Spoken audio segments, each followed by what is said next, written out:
They call me Stanley.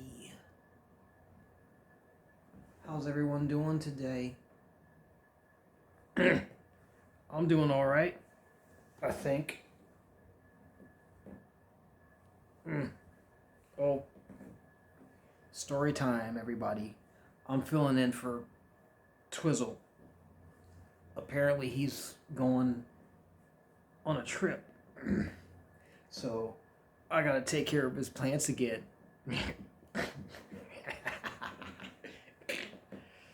Anyhow.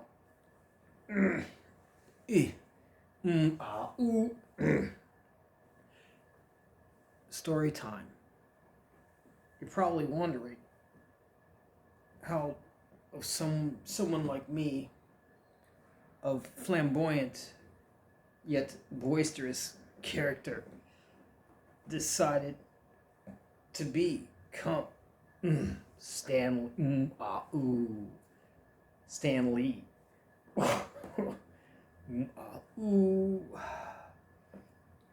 Well, let's rewind it back to story time. Because as some of you or none of you know, I was once a college-bound youth, a lad, when I wore a young man's clothes. I was college-bound. And of course, there were times when I was in love.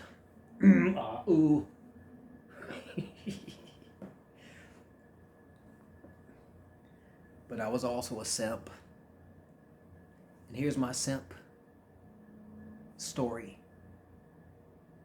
And this is how it ended.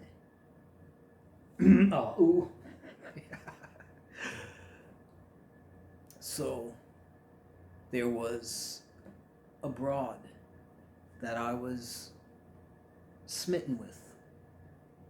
And I was pretty smitten with her. And we bonded over intellectual capacity. We bonded over music. That was the first mistake.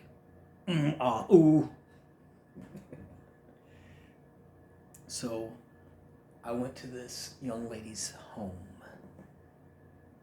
And she was a prominently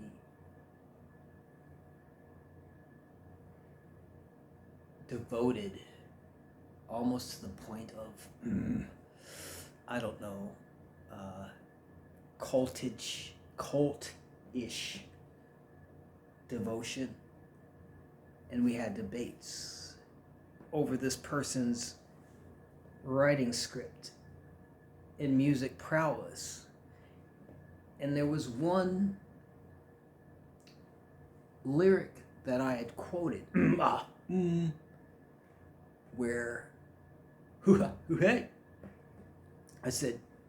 I quoted it exactly to where she literally scrambled and was like, how did they say that? I'm a devoted fan.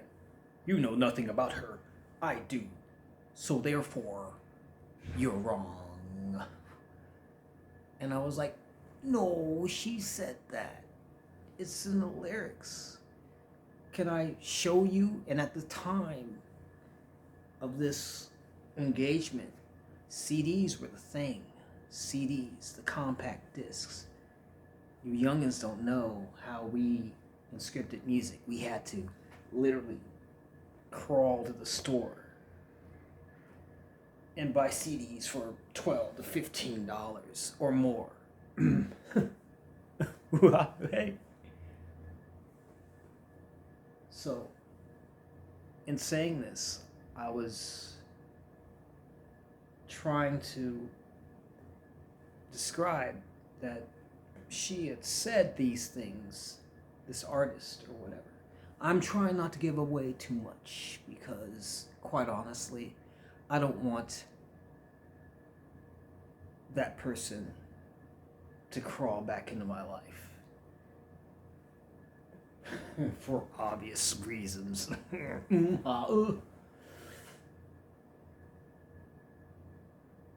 And during this time, we were discussing, because at the time, she was one of those people that was juggling Tyrone, complaining about Tyrone.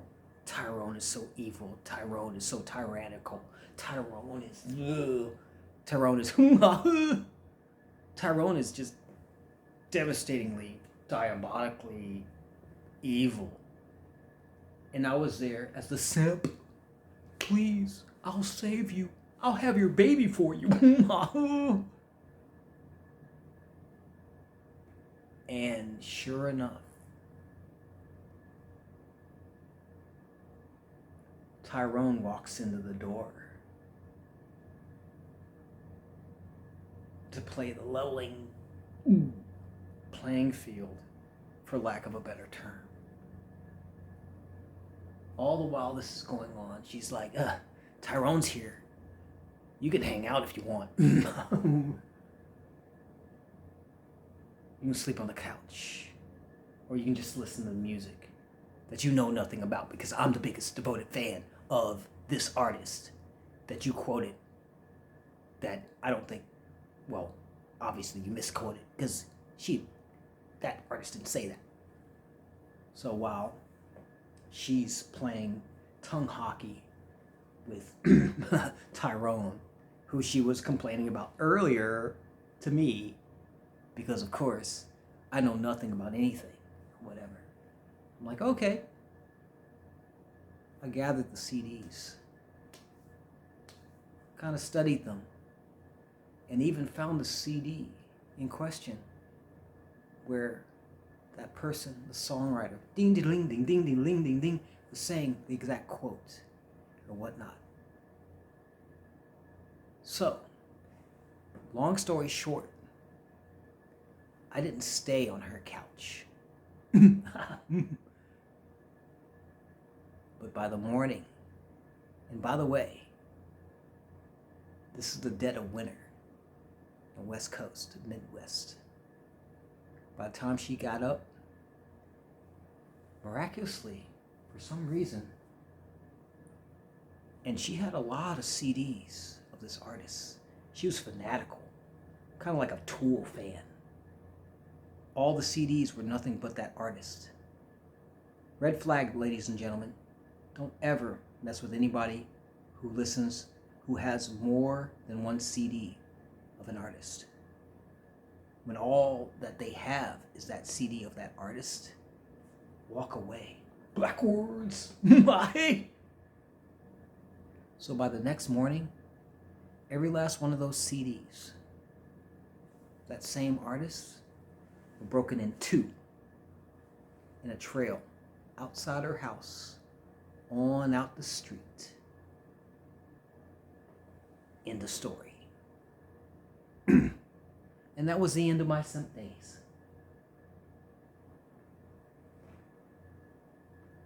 I saw her later, arm in arm with another simp.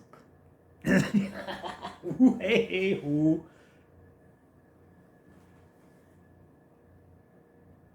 that engagement was pretty lackluster, because by that time, I grew into Stanley.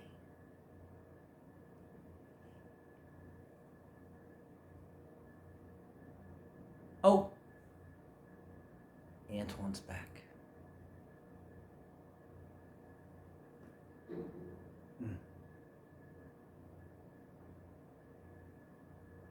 The lesson here today: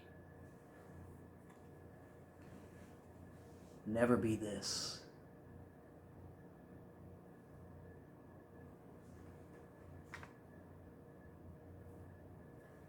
Be awesome.